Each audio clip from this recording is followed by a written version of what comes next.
Welcome to NS TV. నేను శంకరి. బులెటిన్లో ముందుగా హెడ్లైన్స్ చూద్దాం. ఏంటి బ్రదర్ ఇవి చూపిస్తున్నారు? మా అమ్మ, మా నాన్న, మా అమ్మమ్మ, తాతయ్య ఈ నలుగురు ఈ దశాబ్ద కాలంలో చనిపోయారు సార్. అయినప్పటికీ ఒక ఆర్ఫన్ అయిన నేను ఒక ఆర్ఫన్ హోమ్ సంస్థ ద్వారా చదువుకొని ఈరోజు గ్రూప్ 1లో 181 ర్యాంక్ వచ్చింది. నా పేరు శ్రీకాంత్, మా నల్గొండ సార్. అయితే మా మీద 3 కోట్లు పెట్టి కొన్నారు అన్నారు. 3 కోట్లు మరి నాకు తెలిసి నాకైతే లేవు, నేను ఇయ్యలేదు.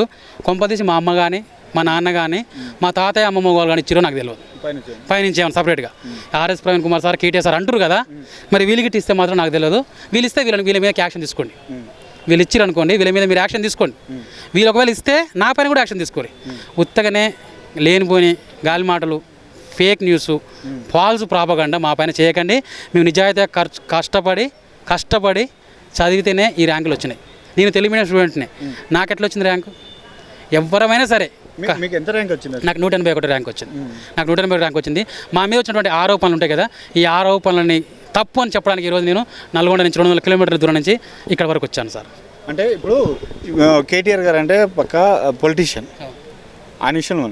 మరి ఇప్పుడు ఆర్ఎస్ ప్రవీణ్ కుమార్ ఒక ఐఏఎస్ ఆఫీసర్ కదా, మొన్నటి వరకు కూడా బలుగు బలహీన వర్గాలు నా కుటుంబం వాళ్ళ కోసం నేను సేవ చేస్తానంటున్నారు.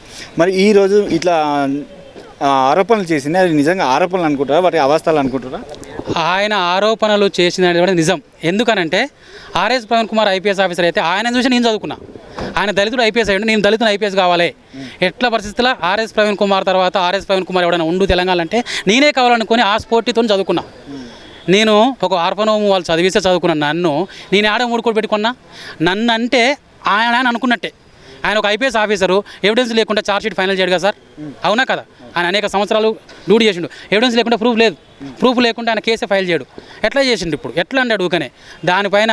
అందుకోసమనే మేము కూడా పర్మిషన్ దావా వేయడం కూడా సిద్ధం. ఎందుకంటే చెప్పనా, ఎట్లా అంటారు మీరు ఊకనే? మరి ఇస్తే మరి మా అమ్మ, మా తాతయ్య, మా అమ్మ, నాన్న వాళ్ళు ఇచ్చిరేమో నాకు తెలియదు.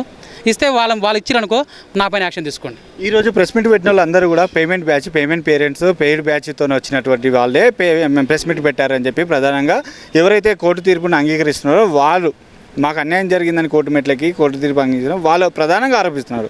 ఈ పేమెంట్ బ్యాచ్ అంటారా? మరి పేమెంట్ బ్యాచ్ అనేటటువంటిది ఈ డబ్బులు పెడితే పేమెంట్ బ్యాచ్ కాదండి. కష్టాన్ని పేమెంట్ చేసినాం, కన్నీరుని పేమెంట్ చేసినాం, నష్టాన్ని రాత్రింబవల్ని మేము పేమెంట్ చేసినాం. ఎవరు డబ్బులు పెట్టి కొనుక్కున్నాడు ఎవరు లేడు ఇక్కడ. మేము కష్టపడ్డాము, మాకు ఖర్చు పెట్టినాం, పేమెంట్ చేసినాం. ఏంటి కష్టం పేమెంట్ చేసినాం. పుస్తకాలు కుస్తీలు పెట్టినాం. నేను ఓయి స్టూడెంట్ని సార్. నేను ఓయి లైబ్రరీలో కూర్చున్నా. చూడండి, నిజాం కాలేజీలో పీజీ చేసిన. ఈ నిజాం కాలేజీ కాంచి ఆ అశోక్ నగర్ వరకు లిఫ్ట్లు అడుకొని పోయి చదువుకునేది. ఈ అశోక్ నగర్ కొంచెం పోవాలంటే ఠాగూర్ ఆడిలో చదువుకున్నా, ఈటు హాస్టల్ చదువుకున్నా, ల్యాండ్స్కేప్ పార్క్లో కూర్చొని చదువుకునేది. ఎల్హెచ్ హాస్టల్ కానించి ఇదంతా నడుచుకుంటూ పోయేది. అట్లా సింపుల్గా ఊకనే అంటే మాత్రం అది తగదు, అది భావ్యం కాదనేది మీ దృష్టికి ఈరోజు తీసుకొస్తున్నాను. Thank you.